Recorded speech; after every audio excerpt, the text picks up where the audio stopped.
Halo teman-teman, berjumpa lagi dengan aku Yolanda Blesi, NPM 19 ke 80 2066 dari Fakultas Teknik Biologi UAJ. Nah, kali ini aku akan melakukan kegiatan praktikum acara ketiga, yaitu tentang fotosintesis dan respirasi.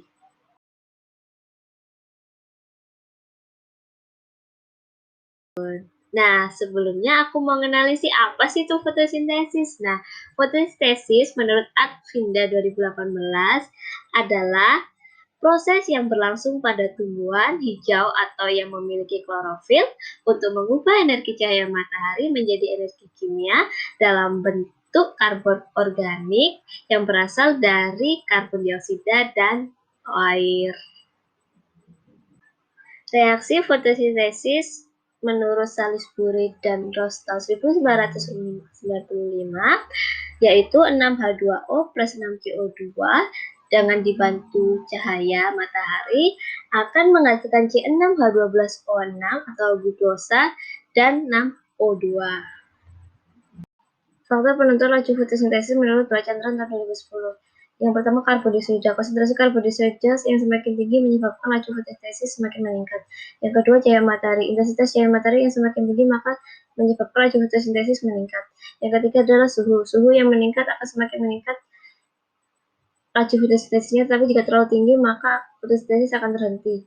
Suhu optimum fotosintesis 20-40 derajat Celcius.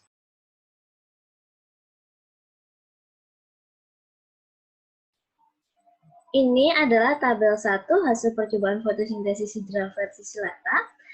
Di sini ada 3 perlakuan, yaitu ditaruh di tempat terang, tempat teduh, dan tempat gelap.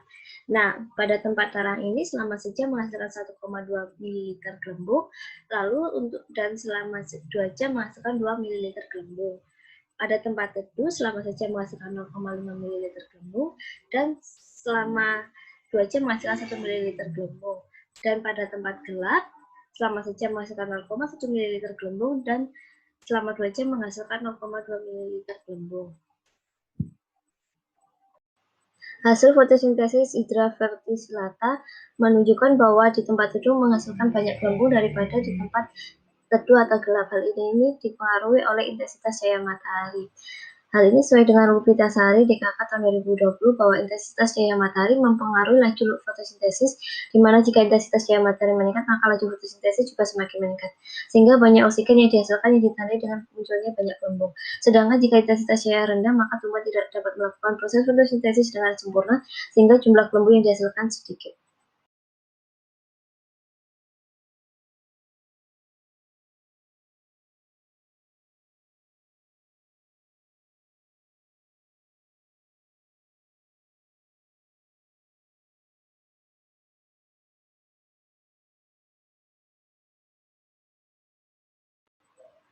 Kaktus ini termasuk tumbuhan CAM karena memiliki derivasi CO2 yang menghasilkan asam malat pada malam hari karena stomatanya terbuka pada malam hari dan akan menutup pada siang hari. Hal ini sesuai dengan teori dari AI tahun 2012 bahwa tumbuhan CAM merupakan tumbuhan yang memiliki derivasi CO2 yang menghasilkan asam malat pada malam hari karena stomatanya terbuka pada malam hari dan stomatanya akan menutup pada siang hari seperti kaktus dan nanas.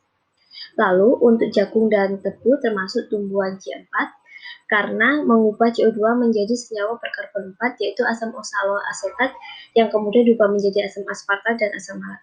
Hal ini sesuai dengan teori dari AI tahun 2012 bahwa tumbuhan C4 merupakan tumbuhan yang mengubah CO2 menjadi senyawa berkarbon 4 yaitu asam oksaloasetat yang kemudian diubah menjadi asam aspartat dan asam malat. Contoh tumbuhan C4 adalah sorghum, jagung, dan tebu. Lalu, untuk yang kedelai termasuk tumbuhan C3 karena mengubah CO2 menjadi senyawa C3 yaitu asam 3-fosfodgliserat kemudian diubah menjadi glukosa. Hal ini sesuai dengan teori dari AI tahun 2012 bahwa tumbuhan C3 merupakan tumbuhan yang mengubah CO2 menjadi senyawa C3 yaitu asam 3-fosfodgliserat kemudian diubah menjadi glukosa. Contoh tumbuhan C3 adalah kentang, kapas, dan kedelai.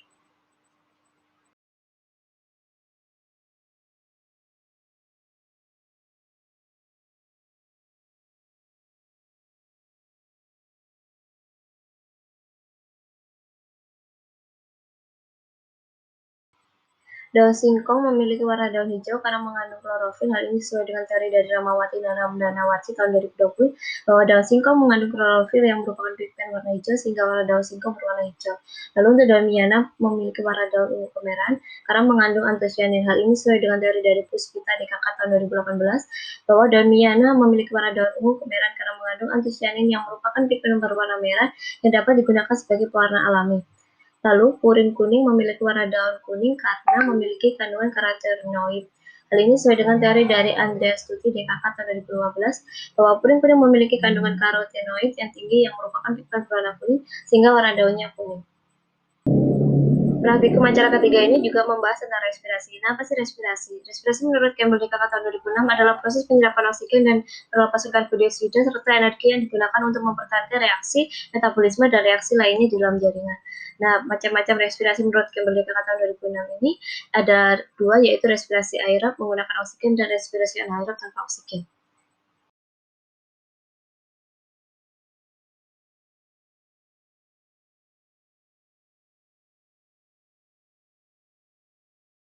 Yang pertama, di sini dibutuhkan alat dan bahan. Untuk alatnya ini membutuhkan plastik dan untuk bahannya membutuhkan kedelai tempe seperti ini dan tempe yang sudah jadi. Langsung aja ke cara kerjanya.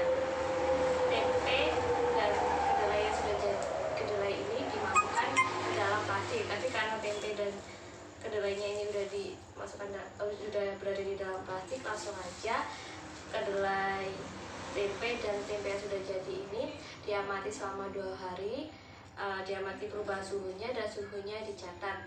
Nah, pengamatan ini dilakukan setiap sore.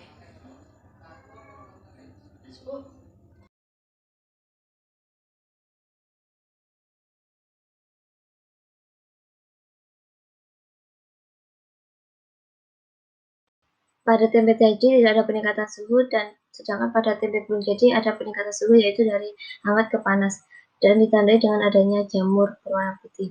Karena adanya proses fermentasi, hal ini sesuai dengan teori dari Beranda 1983 bahwa fermentasi adalah reaksi oksidasi reduksi yang dialami suatu substrat organik dalam sistem biologi akibat adanya aktivitas mikroba yang masukkan senyawa lain dan energi dalam bentuk panas. Proses fermentasi ini pada tempe ada hifa putih karena terjadi proses fermentasi oleh Rhizopus sp. Hal ini sesuai dengan teori dari Kus Haryanto dan Agus 1995 bahwa Rhizopus sp adalah jamur benang berbentuk hifa putih yang berperan dalam proses fermentasi kedelai menjadi tempe.